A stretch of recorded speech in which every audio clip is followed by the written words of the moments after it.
मोटो उनका मेरा जो समझ में आया वो सिर्फ ये था कि उन दिनों के हालात में जो हमारे हालात थे वो ये था कि यार किसी तरह इंडिया चला जाए जहाँ, तो वो इंडिया बार्गेनिंग पोजीशन में आ जाता। फिर हम, मेरा ज़ाती ख्याल ये है कि इतनी आसानी से हम ये बॉम्ब ब्लास्ट नहीं कर सकते थे।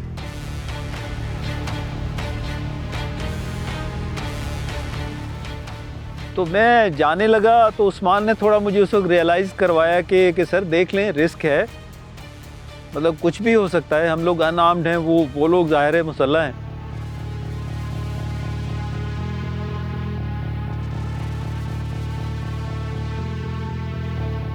तो मैंने कहा यार जो मौत किसी लम्हे आनी है तो वो उसी वक्त आनी है, तो कोई बात नहीं, अल्लाह मालिक है, मैं आगे चला गया।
जैसे एक थ्रिल भी होती है और एक सनसनाहट भी होती है कि एक रिस्क है, कुछ भी हो सकता है।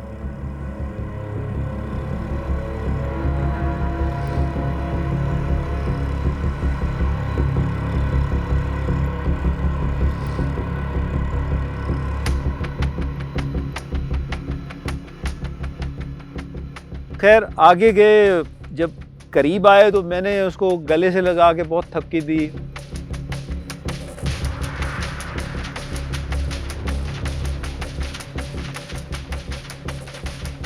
जितनी मुझे हिंदी आती थी मैंने सारी खर्च कर दी। मैंने कहा हम लोग इंडिया वाले आपके इस बात से बहुत खुश हैं और आपको दिल से अपना मित्र समझते हैं, आप का स्वागत करने के लिए खड़े हुए हैं। गुरचांदी साहब नहीं घबराते थे बिल्कुल, और वहाँ पे उन्होंने वेपन पे ले लिया और हमें बिठा दिया, फिर पानी देने का कहा तो वहाँ चले गए और उनको पानी दे दिया।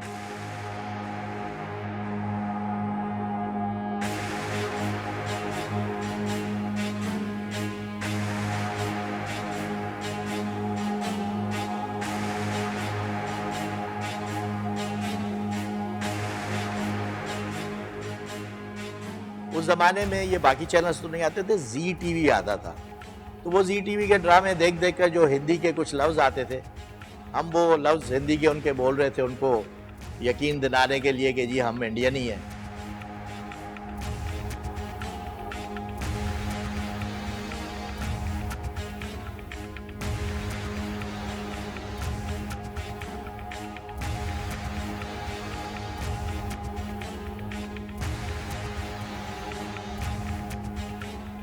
तो खैर वो भी मुतमैन हो गया, बड़ा खुश हो गया, कहने लगा जनाब हमें आप अपने वज़ीर आज़म से मिलवाएं, अपने सदर से मिलवाएं, हम तो ऐसे बहुत काम करेंगे।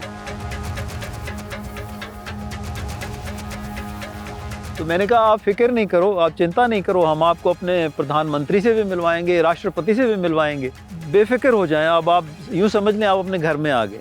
तो थोड़ी देर में जनाब हमारी दोस्ती हो गई। रनवे पे ही वो भी आलती पालती मार के बैठ गया, मैं भी उसके साथ बैठ गया। तो जब बातचीत शुरू हो गई तो मुझे लतीफ़े सुनाने का तब भी बड़ा शौक था और हमने लतीफ़े सुनाने शुरू कर दिए, कुछ पाकिस्तान के बारे में, कुछ और चीज़ों के बारे में जो कि उनको पसंद थी। तो वो फिर हंसना हंसना शुरू हो गया, गपशप शुरू हो गई। अब उस्मान ने भी उनको खूब उल्टी सीधी लगाए।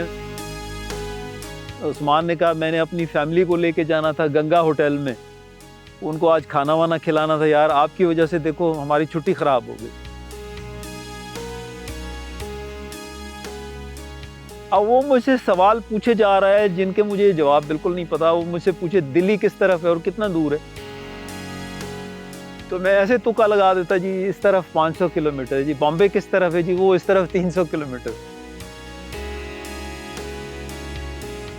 इसी तरह हमने बातों बातों में उनसे पूछ लिया कि यहाँ इंडिया में तो हमारी बड़ी सख्त चेकिंग होती है और कोई बंदा इस तरह प्लेन में नहीं सवार हो सकता हथियारों के साथ या बम के साथ, तो आप कैसे जहाज में सवार हुए?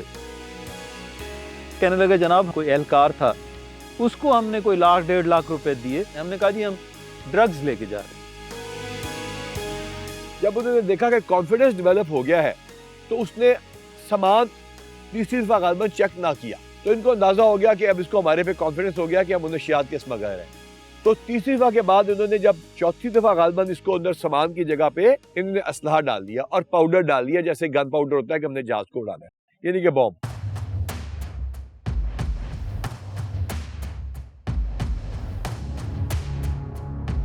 अब काफ़ी देर हो गई बातों में लगाते लगाते, फिर हम लोग टहलना शुरू कर देते। उनको भी अब हमारे ऊपर कॉन्फिडेंस था कि हम थोड़ा सा साइड पे होके, तो वॉकी टॉकी से मैं कंट्रोल को थोड़ी सिचुएशन बता देता था कि अब हमने इनको बातों में लगाया हुआ है, और पूछ लेते थे कि भाई अब कितनी देर और हमने इनको बातों में लगाना है।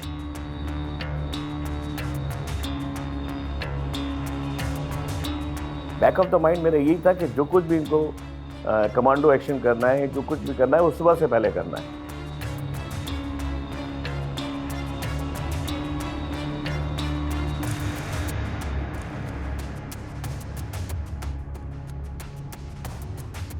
ब्रेक थ्रू यूं आया कि उन्होंने कहा कि अंदर ना एसी नहीं है, तो गर्मी बड़ी शदीद थी।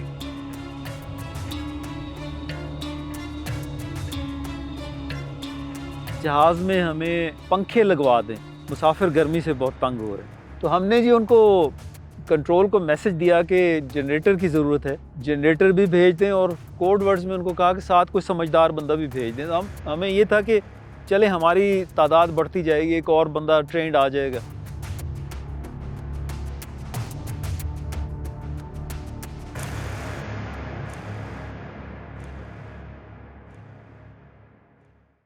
तो वहां पर फिर आईएसआई के मेजर आमिर भी थे, तो हमने उसको कहा कि आप लोग ये डांगरी पहन लें, जो एयरपोर्ट के लोग काम करते हैं उधर उनका यूनिफॉर्म होता है। मेजर साहब जो है ना वो बड़े प्यारे आदमी थे, उनकी लंबी कलमे और वो लगते नहीं थे फौजी। वो डांगरी पहन कर आए जनरेटर लेके।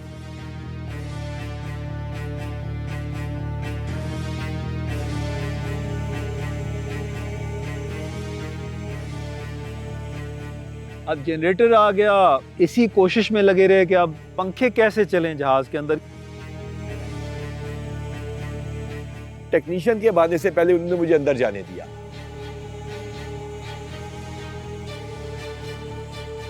पहला बंदा जो दाखिल हुआ लैंड करने के मेरे ख्याल से 3 घंटे बाद। मेजर आमिर को और उस्मान अनवर को मेरा यही होता था कि अंदर इसी बहाने जब आप पंखे लगवाने जाएं अच्छी तरह असेस कर लें कि क्या यही 3 है या इनके अलावा भी कोई है। और दूसरा ये कि पिस्टल्स तो नज़र आ रहे हैं, तो क्या कोई बम भी है या कोई ऐसी चीज़ भी है। जब आप अंदर चले गए दोनों, मैंने एयर होस्टेस से पूछा आंखों में कि कितने बंदे हैं, तो उसने मुझे इशारा किया 5 का, तो मुझे पक्का हो गया 5 है। बहरहाल वहाँ हमने पंखा लगाया जो पेडिस्टल फैन होता है, हवा शवा आनी शुरू हुई। तो उस वक्त तक तो इतना कॉन्फिडेंस उनका हमारे ऊपर बढ़ चुका था कि वो उस्मान अंदर चला जाता था जहाज़ में, हाईजैकर्स के साथ घूमता फिरता रहता था। मेजर आमिर भी पायलट के साथ और आगे वाले गेट से वो भी घूम फिर रहा था, और वो बिल्कुल मुतमैन थे और उन्हें ये था कि बहुत ही सेफ हैंड्स में है और बिल्कुल कोई उनको परेशानी नहीं थी।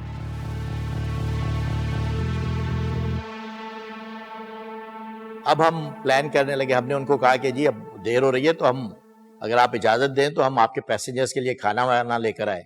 फिर इस बीच में हमें डीसी की कॉल आई, सुहेल अकबर शाह हमारे डिप्टी कमिश्नर थे वहाँ, उनका मुझे मैसेज मिला कि मैं इनके लिए खाना लेके आया हूँ। जो उनका सरगना था शहसवार, तो मैंने उसको कहा कि यार हमारे यहाँ तो ज़िले का जो अफसर होता है उसको कलेक्टर कहते हैं इंडिया में, तो मुझे नहीं पता पाकिस्तान में इसको क्या कहते हैं। तो कहते हैं जी हमारे यहाँ डीसी कहते हैं। मैंने कहा हाँ बस हमारा डीसी जो है ना गोपी चंद बहुत अच्छा आदमी है, मेरा बड़ा अच्छा दोस्त है, तो वो हमने उनको बोला हुआ था आपके लिए कि खाना बनवा के लाए, क्योंकि मुसाफिर भी भूखे हैं, आप लोग भी, तो आप कहो तो उनको बुला लें। खाने में हमने सॉर्ट आउट किया कि कोई ऐसी चीज़ नहीं हो जिस पे उर्दू में लिखा हो। और उन्होंने जो खाना था ना हमें भिजवाना था, जब वो भी उन्होंने थाईलैंड की डिक्शनरी जो कि शायद गुरमुखी टाइप फॉन्ट में लिखी जाती है उसमें खाना फोल्ड करके भेजा। तो Suhail Akbar Shah was a genius, और गुरचानी साहब की बहादुरी थी, और मैं तो वैसे ही हरावल दस्ता टाइप था। खाने में हमने सॉर्ट आउट किया कि कोई ऐसी चीज़ नहीं हो जिस पे उर्दू में लिखा हो। इवन उस ज़माने में जो पेप्सी के टिन आते थे वो दो किस्म के थे, एक दुबई से आते थे जिस पे पेप्सी लिखा होता था, और एक पाकिस्तान में बनते थे जिस पे पे से पेप्सी लिखा होता था। तो हमने वो पे से पेप्सी वाले निकाल दिए, सिर्फ पेप्सी जिन पर लिखा हुआ था वो हमने रखे।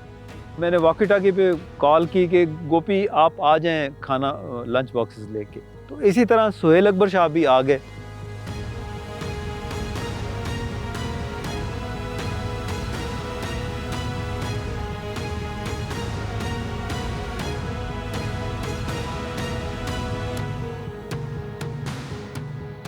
तो हम हिंदू अपने आप को पोर्ट्रे कर चुके थे, खाना आ गया मुसलमानों वाला। सबको उन्होंने कहा कि जी अभी खाना आ रहा है। अब मेरे लिए प्रॉब्लम ये है, देखें बीइंग अ कैप्टन आप एक तरफ नहीं सोचते, उसमें ये था कि यार अभी इतने तो पढ़ाई किए हुए थे वो, अभी ये कहीं से खाना लेके आए उस पर लिखा हो फुलैली हैदराबाद, फिर क्या होगा, कहानी ख़त्म।